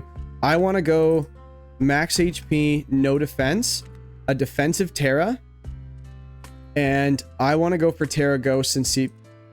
Guys, that's a 75% chance to OHKO with a Poltergeist if we Terra Ghost. That's defensive Terra, that's anything. If he takes any chip whatsoever, it's dead. We're doing this. This is crazy. I love this.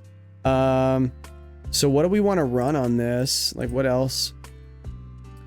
I like that. So, Choice Band Houndstone. Who would have thought? Anyway, that definitely gives us the answer for the Annihilate. So, does he have Sucker Punch anywhere? Cinderace? Yeah, we take that. We're going to be fine. Hydrapple gets it too, surprisingly enough.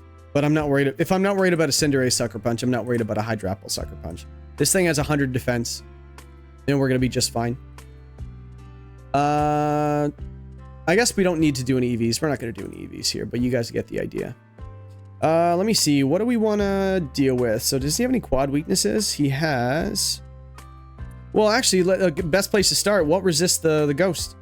So we need to be able to hit the Ferret. So do we have any fighting moves?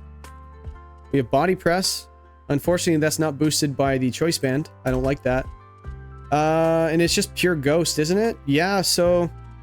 Yeah, we're not going to be able to hit that thing very hard, are we? What's our strongest attack? Phantom Force, can't hit it. Double Edge, no. Play Rough. Does Play Rough go in? Yeah, Play Rough goes into his team okay. Yeah, it does go into the Dark type that we also need something for. So yeah, let's go Play Rough. So that hits the Ferret. That's probably a 2 KO, I would imagine. So that's fine. I think Shadow Sneak looks fine for a late game, just in case it's coming in late and just wants to go first. Maybe there's no sand. Terra Ghost Shadow Sneak with the Choice Band is going to do a lot of damage. What else? And... You know what? Psychic Fangs actually destroys the screens, so maybe we just go for that. I think you're probably just clicking Poltergeist anyway. I don't know if he's going to bring the Ferret this week. But the Crocodile's probably coming, but we definitely have something for that. So, but if screens go up late game, you know, it's not bad. So I like this. Houndstone. So we got 5 of the 6. So we have physical, support, special. Cool. And a little bit of support with that trick. So we have enough Annihilate answers. What do we not have answers for? So let me see. So Annihilate, we have enough answers for. We can change the weather with the T-Tar. I like the switch in as well, just in case he wants. So back row T-Tar looks pretty good. I think it's going to be the Sand Veil on the Garchomp. Yeah, because I don't think we really need the Rough Skin. And we have the Burn for that. The Ninetales. Can we KO it actually comfortably? I don't think so. We need... How do we KO this thing? Do we have any steel moves? Maybe Clefable comes. Is anything at Flash Cannon? I don't know. Oh, we have more moves on T-Tar. Let's just go for Heavy Slam. There we go. Done. That deals with the Ninetales. So there's one there. I forgot we had more moves left on the T-Tar. Maybe we go Choppleberry, actually. I think that's just a good item. That way, because the thing is I feel like the team that has all the quad weaknesses, you're going to want to save your Terra for one of them. So having like a contingency plan just in case you decide to go for the Garchomp, and then the T-Tar is just sitting there with a quad weakness staring it down. At least you have the Choppleberry to survive. We could probably survive a Drain Punch. Close combat, I don't know. We would have to see, but it's her team to do the calcs, not me. But I'm pretty sure it would be something to look at for sure. It'd be really close. We could probably invest and do it. And then the last move, we can fit Protect if we want to. Or you can just go for Dragon Dance. We don't have any redirection, but we do have another slot in the back. But, you know, available. So it could be the Clefable. Who knows? But let's just leave that for now. The last slot's still available. We have another one to play with. Let me see. So Kilowattrel, do we have enough? We have the Rock. We have the Rock. Oh, we have the Terra Ice Terra Blast. That's good. And then we have, again, the Poltergeist to just hit things. So we're okay with the Kilowattrel. We can also match the Tailwind as well. So very cool there. The Crocodile, do we have anything to stop Intimidate? We have the Clear Amulet. I don't think we really care too much aside from that. Maybe the last Pokemon will either be resistant to it or make it really difficult for him to do it. Let me see. We could run our own Intimidate user, but that's kind of risky, isn't it? Yeah, because you don't want to Intimidate that Annihilate and then just have your Defiant boost, right? Unless we benefit from it. That's the other thing we could do. Does Gyarados outspeed Annihilate? No, right?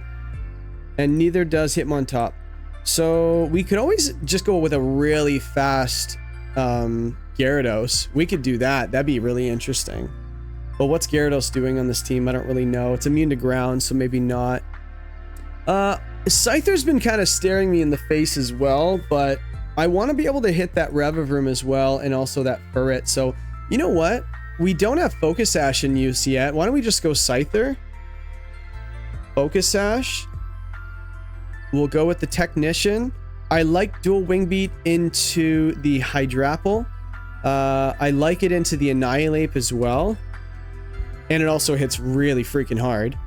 Close Combat also gives us another way of hitting that Crocodile, and also another way of hitting the Furret, so I don't mind that. Another Tailwind Setter, maybe, and then Protect with Terra Ghost. It's pretty simple like that, guys. So yeah, the team has one special attacker on it. It might be enough. We do have the immunity to the Intimidate, so we got to watch out for that Crocodile. But can we hit the Crocodile hard enough back to make it punished for switching in and intimidating or leading it? Leaf Storm. We still have another move on the Tyranitar, but I think we just go for Protect here. Why not, right? Like, it's really hard to fit Protect on T-Tar. So, but do we have enough for that Crocodile? So we have neutral damage, can't be intimidated, not bad. Fletchinder, we can Will-O-Wisp it. T-Tar, we can not do a lot of damage. It's not the best matchup for it. The Rotom, we have the Leaf Storm and the Terra Blast we can use into it. Houndstone, we have the Play Rough, and Scyther, we have the Close Combat. I think that's more than enough. Cinderace, we have the Garchomp, we have the T-Tar. Houndstone hits it really hard, doesn't take much back, and then we have the Dual Wing Beat to just kind of, I don't know if it'll OHKO it. It would have to be pretty frail for it to happen. The Blastoise, we do have the Rotom, and not much else, actually. Maybe that Blastoise we don't have enough answers for. Are we going to suffer for that? I don't know. I also don't think this team has a bunch of great Blastoise answers. Maybe Gyarados, but I don't know what Gyarados is doing back to a Blastoise, so... it's funny because the only two weaknesses Blastoise has is Electric and Grass, and it's on one Pokemon, so... so I guess we just go for the Grass move and hope for the best? Maybe? Hydrapple, we have the Terra Ice on the Rotom. We have the Dual Wing Beat on the Scyther. Poltergeist definitely picks it up neutrally. Maybe not definitely, because the Annihilate, it's not as bulky as the Hydrapple. So I would imagine it would if we go for the Terra Ghost. That should be enough. The Fletchinder, not much. Not much. The Terra Blast, the Scyther. I think we're okay with this. Like, I could put a Bug move on Scyther if I really wanted to. I just don't know which one. It could be Bug Bite. We could take Protect off of there. You know what? Let's go for Bug Bite. That gives us another answer for it. Yeah, potential Citrus Berry on the Blastoise as well. So, here, you know what? I would call that done for the most part, at least. At this point, this is where I'd probably go into testing and just to kind of see how it goes. Maybe test against myself just to kind of see what, board states I'm looking at, things like that. And, yeah, so let's call that a team that we just built with Nekkra. Another sip of water. I'm going to do that every single time now. I'm just going to drink sideways and then, All right. Last but not least, James. This is a bad decision. If you guys are enjoying this, I think that I've definitely earned a like and possibly a subscribe from you. I'm dead tired right now, but I am enjoying this. I'm having a lot of fun, but an hour from now, Jason's probably going to hate me, so, because his throat is just going to be really dead. And anyway, let's talk more than we should. So anyway, So, how does James's team look into Nekkra's team? Well, we want to be able to deal with that Garchomp. We want to be able to deal with the Disquake mode, which obviously is very scary. I know whenever you see a Garchomp and a Rotom, you have to be ready for Disquake. I think that one way that you can deal with that right off the bat is Kilowattrel with Volt Absorb. It's immune to both of them, right? So if she wants to go for Discharge and Earthquake, with Volt Absorb, you're immune to both of them. So I think that's a good place to start. We'll put Tailwind on there just so we can match hers if she has it. She has 2 Tailwind setters. Why not? Thunderbolt looks pretty good as stab. Hits the Fletchinder, the Gyarados, the Scyther. Why not? How does Flying Stab look? It allows us to hit the Scyther a different way. The Hitmontop. And neutrally, how does it go into the team? Pretty good. Oh, that's his team. I almost did it again. The only thing it doesn't hit is the T-Tar. So we have Thunderbolt for hitting T-Tar neutrally and then Air Slash for everything else. Sign me up. I like it. And as for the last one, we could always add Protect, or we can add another coverage move like Electro Web or something like that, which I do think looks pretty good. She's only got 1 Wide Guard user, and, you know, Speed Control is definitely the name of the game. She doesn't even have a Trick Room setter, so maybe it is Electro Web. Or is it T-Wave? T-Wave could be the answer. You know what? I'm gonna go for Thunder Wave. Thunder Wave. There we go. But if we're taunted, we're in a bit of trouble, so maybe we can just kind of see what we're looking at there. Maybe we can run Electro Web instead of Thunder Wave. Taunt users, not great ones. They're okay. Like, Fletcher gets taunt. I think, like, Scyther gets taunt. And, you know, so I'm probably less afraid of a taunt, so maybe we'll just go Kilowattrel. Does she have Fake Out? She's got 1 there. And that's it. So are we afraid of Hitmontop? I think you're going to be afraid of intimidating a Kilowattrel with competitive, potentially. So maybe we're okay to roll the dice on that one. But we don't have to go Terra Ghost. We could just go Covert Cloak if we wanted to. That way, if she does go with it, we don't have to worry about it. And if we really want, we could just go Terra Ghost to just telegraph it. Maybe we'll come back to that one. We'll preliminary Terra type right there. So there's that set. I don't normally do this, but the speed tier, so 125. I will actually believe we can go modest. 1 second. So 170... 172. Did we get to 173? 169, 70, 71, 72, 73. Let's do it. Perfect. So we can run modest. Love it. I'm not doing any defensive calcs, by the way. So normally you would do a defensive calc, but this could potentially do a lot of damage. Kilowattrel doesn't have the highest special attack. 105 is usable, but this thing could just do a lot of damage. So, but anyway, so we'd start with that. I definitely think we need to bring the weather control for the T-Tar. So Ninetales, I think, looks pretty good. Maybe it's not the Aurora Veil set because, again, keeping it up is going to be a little difficult. But definitely Snow Warning. We want to be able to resist that those rock moves because they're just really... Well, rock is physical, and we get the boost from the weather, so... But again, if you change the weather, it's going to hit really hard. So maybe a defensive Terra against rock, which gives us fighting potentially. Actually, Terra fighting Terra Blast into the T-Tar. So you can only Terra one of them defensively. Garchomp a Blizzard. Or maybe we run Freeze Dry. Yeah, Freeze Dry actually is quad super effective against the Gyarados, so that's definitely getting brought. So we could do Freeze Dry. We could do Terra Blast, Terra Fighting. That's really funny, actually. Does Fighting hit anything else on the team? No, just the one. You know what? It's there for a reason. Let's do it. And then do we run Foul Play? Ice Shard is there. Icy Wind. Weather Ball's not bad. Gives us a rock move. I like that actually very much. And we just go for Protect. And then maybe we go for a damage boosting move because these aren't going to hit that hard. So Life Orb actually makes sense. But I'd be curious of the damage calcs. It's quad super effective damage, like we're hit with Weather Ball. So we're hitting the Garchomp pretty hard. We're hitting, you know, the Gyarados really hard. We're hitting the Fletchinder with rock moves, the Scyther with rock moves. You know, the Freeze Dry is gonna hurt against the Rotom. Honestly, I am all for Life Orb and Terra Fighting. That's actually kind of funny. That's not normally what I would do, but that seems kind of neat. What else? Ooh, do we want to run Moonblast for that Hitmontop? We probably do. Honestly, Moonblast just hits so hard. 1, 2, 3. Yeah. But we have Ice for 2 of those 3, so maybe we don't. Maybe we'll try to fit Fairy somewhere else. Maybe like, I don't like running Terra Blast on other things, especially when I have this one. Maybe we can take Terra Blast off of there and just put Moonblast, probably. Yeah. It's really just there for T-Tar anyway. Yeah, let's just take that off. And then Defensive Terra.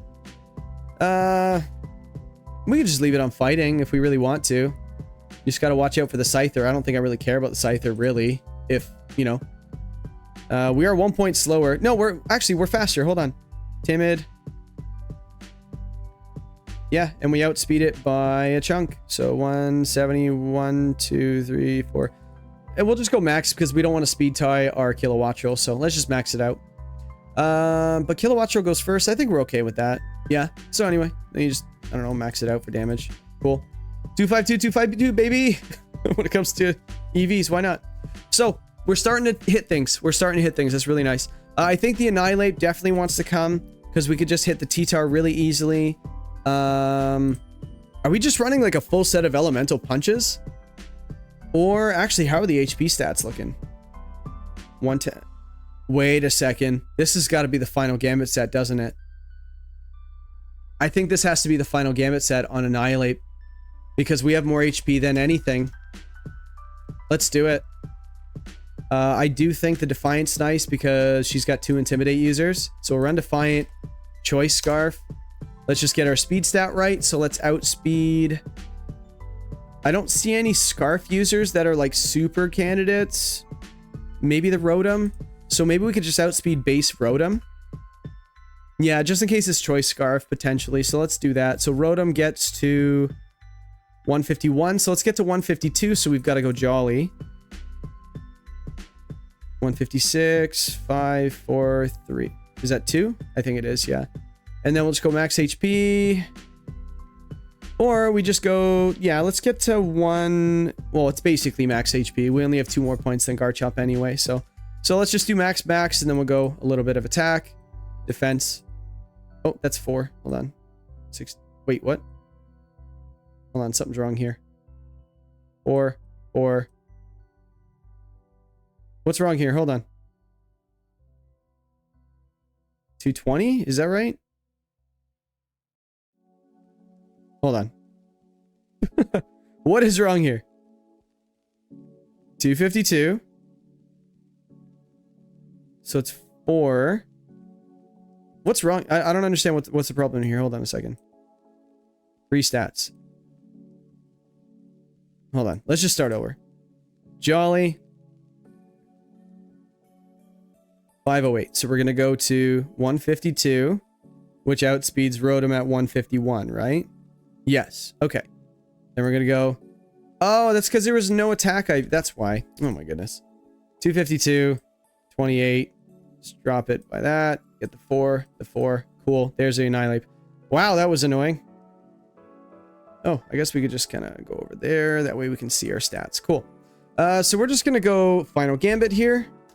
We're going to go, I believe Rage Fist still looks decent. Or do we just want to run Elemental Punches? Like, seriously.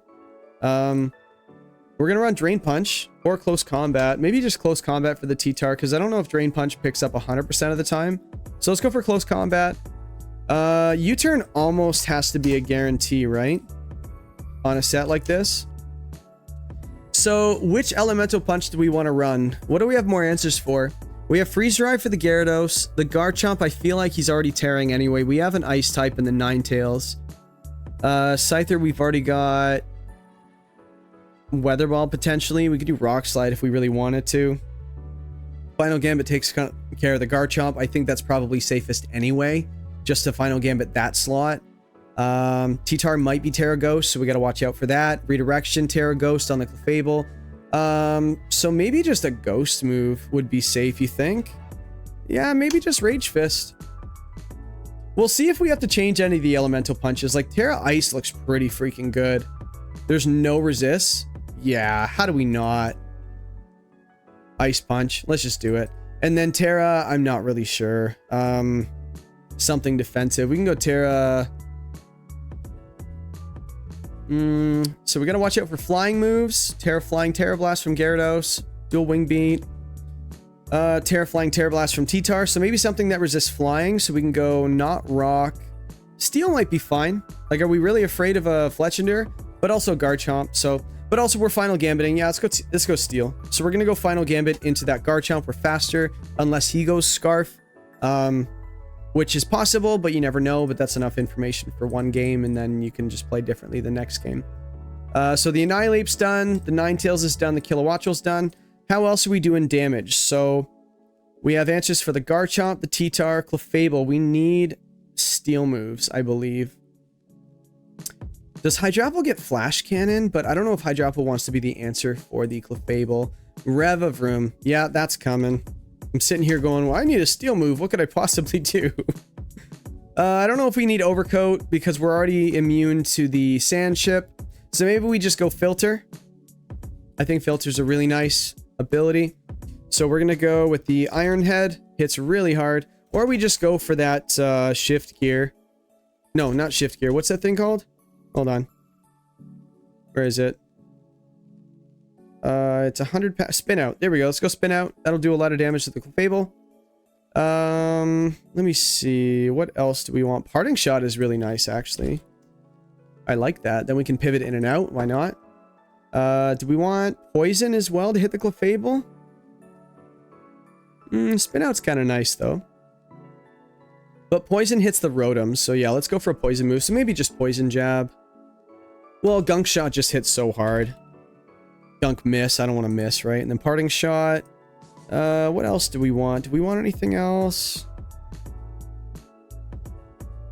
Honestly, I don't think we really need anything else. The cover. What do we not hit with this?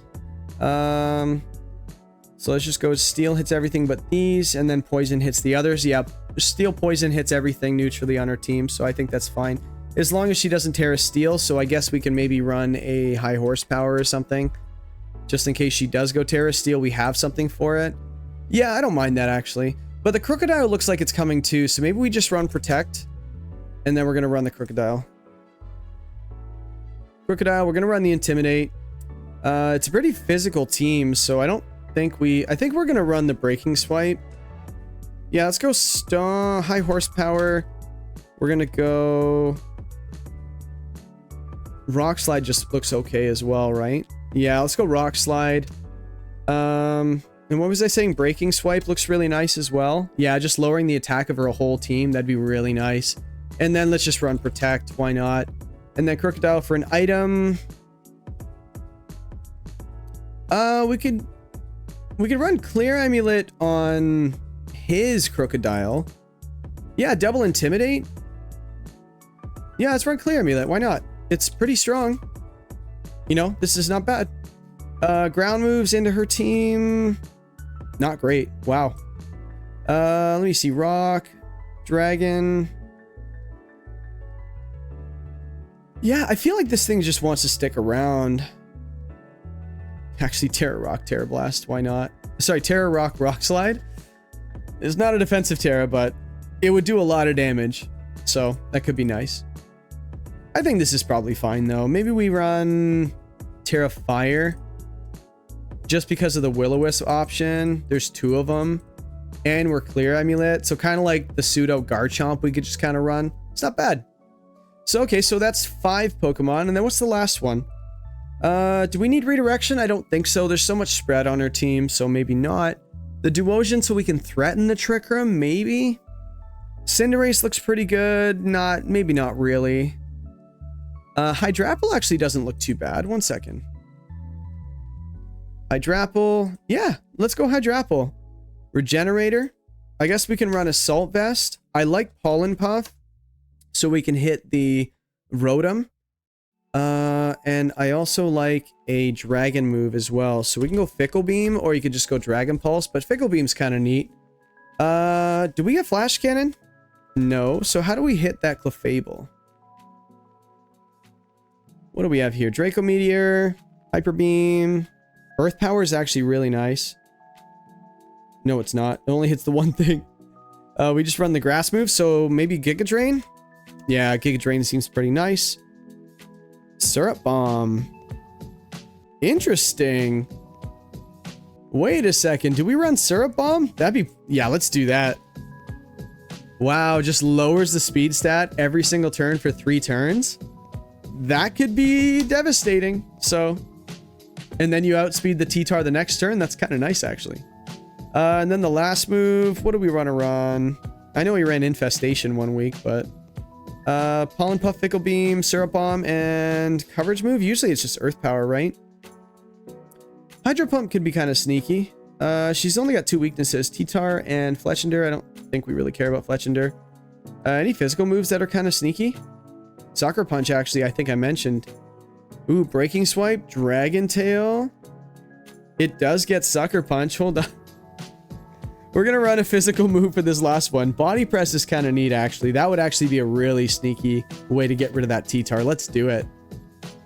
I like it because it... Yes, we have another way of hitting it, but I think we're perfectly fine. And then Defensive Terra on the Hydrapple. Maybe we just go Fairy. I think Fairy's pretty safe. There's no poison. There's no steel on her side, so why not, right? And that's the team. I guess we could just put an item on this Revavroom.